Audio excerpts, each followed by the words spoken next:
Hello and welcome. You've probably already heard the news that Rupert Lowe has definitely put the cat amongst the pigeons. How has he done that? He's done that by changing the status of his political movement, Restore Britain, to that of a political party, Restore Britain. Some people are delighted, some people not so much. Is this a good thing? Well, let's listen to Rupert himself in a snippet from a video where he talks about why he's launched this political party.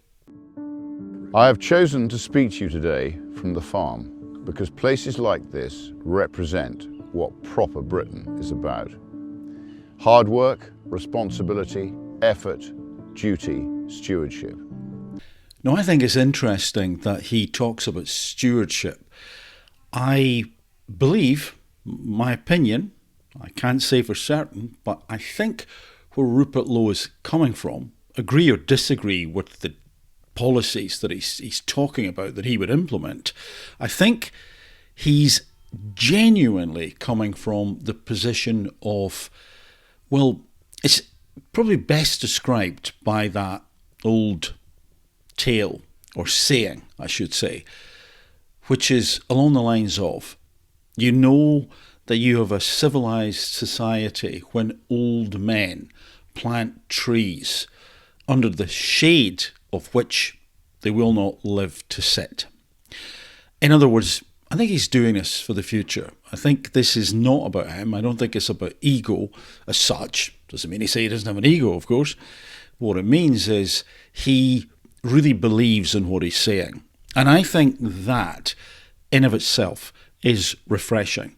When you get a leader, when you get a politician who believes in what they're saying, and it's not something that their handlers or their financiers or their lobbyists has been telling them to say, then it is like a breath of fresh air, even if you disagree, because it's much closer to the truth than the fairy tales we're normally being told by a lot of people in positions of power and influence.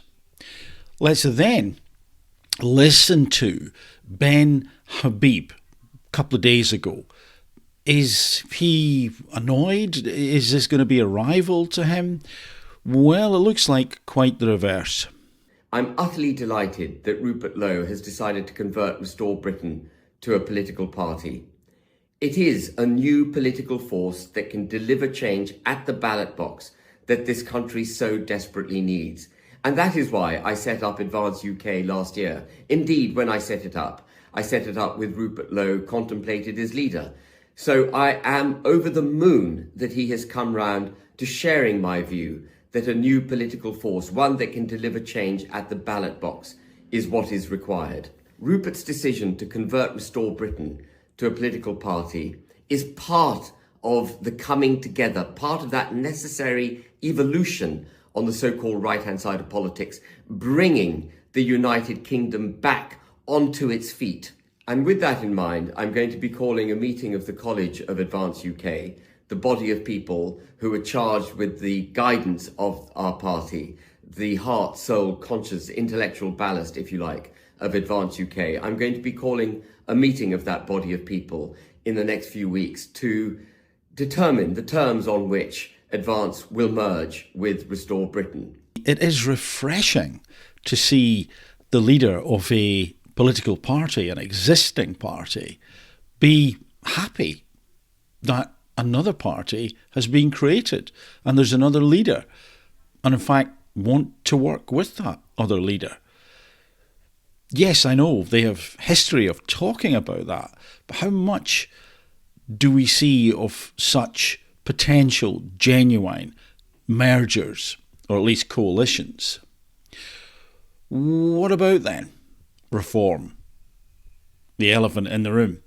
Well, news article a couple of days ago reads, a senior figure in Reform UK has opened the door to forming a future election pact with the Tories if it would keep a left-wing coalition out of power.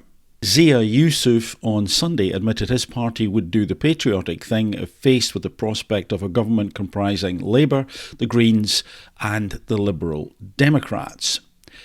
As head of policy for Nigel Farage's party, he repeatedly refused to rule out a deal with the Conservatives, even though he continued to attack their record in office.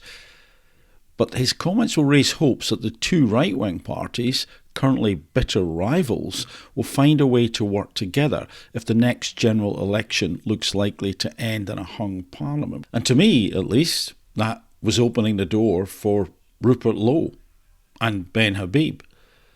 But maybe I was imagining that, because we have to bear in mind what happened not that long ago. This is from Wikipedia. On March 6, 2025, in an interview with the Daily Mail, Lowe, that's Rupert, criticised the governance of Reform UK as a protest party led by the Messiah, suggesting he might leave the party if things did not change and saying it was too early to tell whether Farage would make a good Prime Minister. Farage disputed Lowe's criticism of himself on Reform UK, describing his personal following as a good thing. 6th of March, 2025. On March 7th, 2025, it was announced that Lowe had been reported to the police by Reform UK after its chairman, the businessman Zia Yusuf, alleged Lowe made verbal threats against him 3 months and a month previously, in December 24 and February 25, respectively, and that he was also under investigation by Reform UK for claims of bullying within his parliamentary office. Lowe denied all allegations against him and called them vexatious. He also alleged that there were malicious briefings against him by senior Reform figures to journalists to claim he had dementia, and that both his removal from Reform UK and the investigation into his alleged conduct were in response to his criticisms of Farage as leader of the party. Now, who to believe? Well, the facts are he did leave the party, he was criticised, and I read these claims about dementia, so they must have come from somewhere.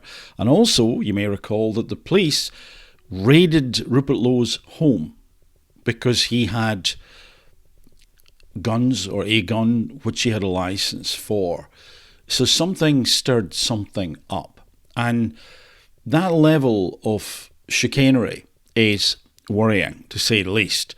However, it came about, and well, you know, I have my opinion on that. I have my suspicions about that. Suffice it to say that I think Rupert Lowe will shake things up in a positive way. I think that anyone who comes in with his fresh ideas and opinions and his fairly straight talking should be welcomed. Does that mean I will agree with everything he says and does? No. Can't guarantee that whatsoever. Does it mean that he will be able to turn the country around? Again, I don't know. But what I do think this highlights is that there is a substantial amount of people in the population who are desperate for true change, real, decent, honest, servant leadership. And if that's Rupert Lowe, he will go far. However, before he gets there, I would predict that we shall see attacks against Rupert Lowe, verbal smears and name-calling, all sorts of stuff. He's really going to have to weather that storm.